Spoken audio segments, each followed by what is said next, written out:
And I think all that came with that, the criticism, the second guessing, all of that contributed to what happened today when I'm told Kevin Durant called Joe Tsai, the Nets owner, and told him essentially, I need a change of scenery. I want you to trade me. Kevin Durant was trying to get Kyrie a contract, a longer contract, didn't get it. And no, he's not happy. And as has been predicted, as Brian Windhorst was also saying, he is unhappy. He wants out. I mean, are you shocked by this development? No, Woj is 100% correct in his assessment of the situation in Brooklyn. When you look at it from the outset, okay, Kevin Durant wanted to be in Brooklyn with the Brooklyn Nets along with Kyrie Irving, but at the same time, he wanted to make sure that Kyrie Irving got the deal that made the most sense for Kyrie Irving along with Kevin Durant. And I know it sounds strange because you're like, well, wait a minute.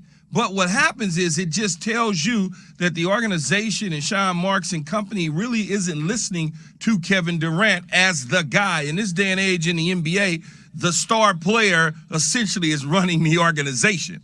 And I think you look at LeBron James, for instance, or some of these other guys that's around, Kevin Durant was in a similar situation, but clearly the New Jersey Nets, the Brooklyn Nets made the decision that they were no longer going to listen to Kevin Durant. So he made the decision to say, you know what, since you don't want to honor that commitment to my buddy, then we getting ready to take our act on the road. And by me coming to you and saying, hey, I want to request a trade, you're going to grant that permission for me to go seek a trade, because at this point in time, what do you have? Kyrie's going to want to be out. I'm not standing around here messing around with just Ben Simmons. I'm going to look for something else. So that's what you got right there. Yeah, if you're Ben Simmons, you're probably looking like, wait, what just happened here? Like all of a sudden, the best player wants to go. The other guy certainly will go. I mean, if they move Kevin Durant, you know, Kyrie is certainly going to be right behind to another team. And where they go and all that stuff, we certainly will discuss what the best fits are. That's all going to be up for discussion for the rest of this show. 888-SAY-ESPN, 888-729-3776, of course, for you to be part of the conversation of where you think Kevin Durant's going to end up. I cut you off, Key. What'd you want to say? No. You're doing your job. You said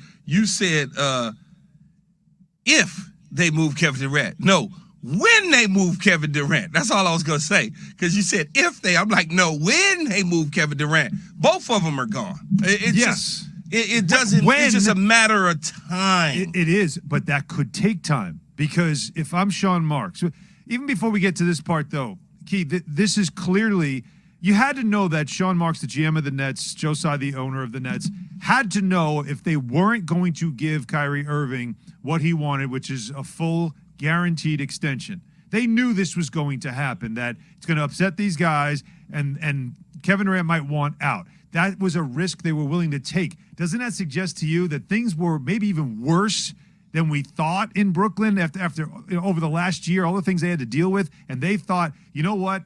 Enough. We've been through enough. This is not worth it to buy in for another 3-4 years with these guys. And that's okay from an ownership standpoint. Ownership makes the decisions on a lot of things. And if the decision is you don't want to put up with what comes with Kyrie Irving, let's start there. Whatever you want to say about Kyrie Irving, some things come with Kyrie Irving and people don't like it.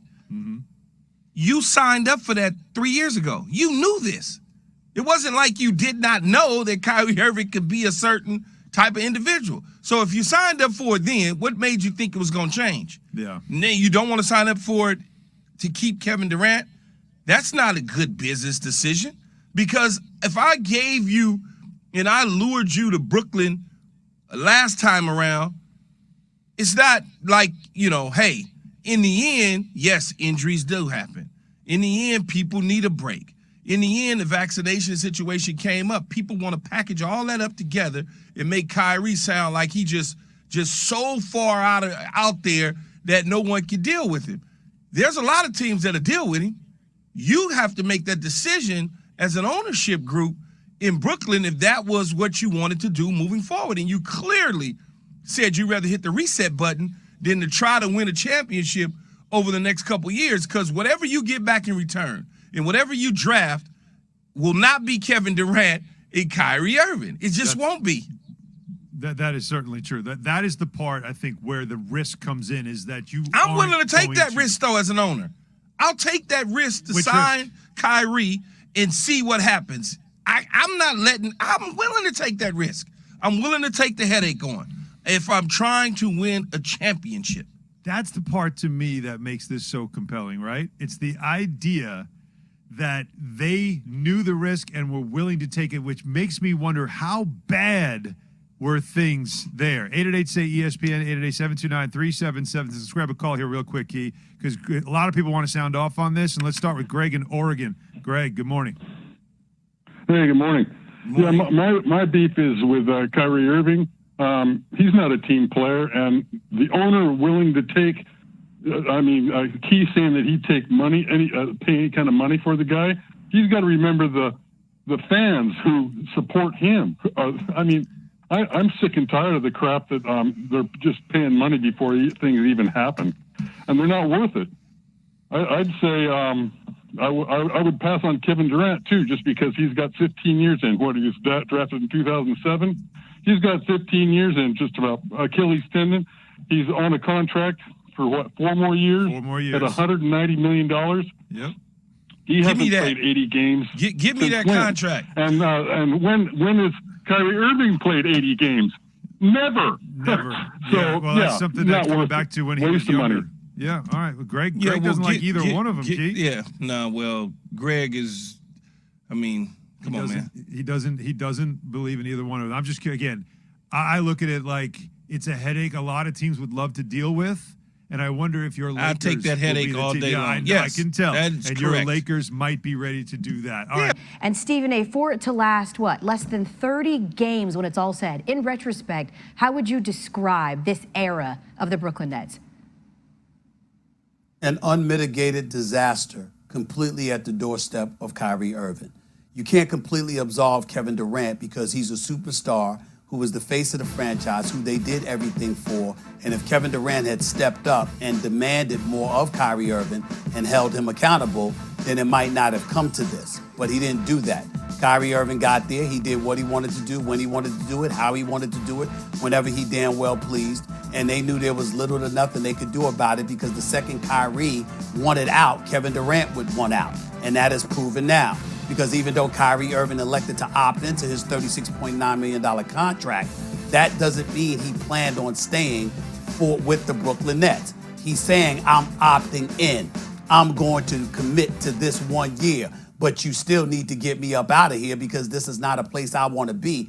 Understanding that with teams knowing that that's the last year of his deal, there's plenty of teams that might take him on approaching his last year. Kyrie's already telling folks he expects to be a Los Angeles Laker, if not sometime this season, then definitely next summer, when the Lakers are going to have close to $80 million available in cap space. He's already telling people he's going to reunite with LeBron James in LA, and he is going to wear the same uniform that Kobe Bryant once wore. So anybody that gets him is on a 1-year deal, and then after that, he'll be going in LA. You're Kevin Durant. You saw what the Golden State Warriors did. You saw what you did as a 2-time champion in Golden State. So now you're imagining pairing with CP3 and Devin Booker and thinking you'll be able to make some noise out there. Either way you slice it, we will never forget how dysfunctional this situation was in Brooklyn over the last 3 years. And as a player, you cannot blame Kevin Durant. The second he got healthy, he was there all the time and played like an MVP. But you can blame Kyrie Irving because things always seemed to get in the way of him playing basketball, evidenced by missing 123 games over 3 years. That was a catastrophe, and it's going to have rippling effects because when the next collective bargaining negotiations come up, I promise you there's going to be a Kyrie Irving rule in there somewhere because owners are not going to forget the kind of shenanigans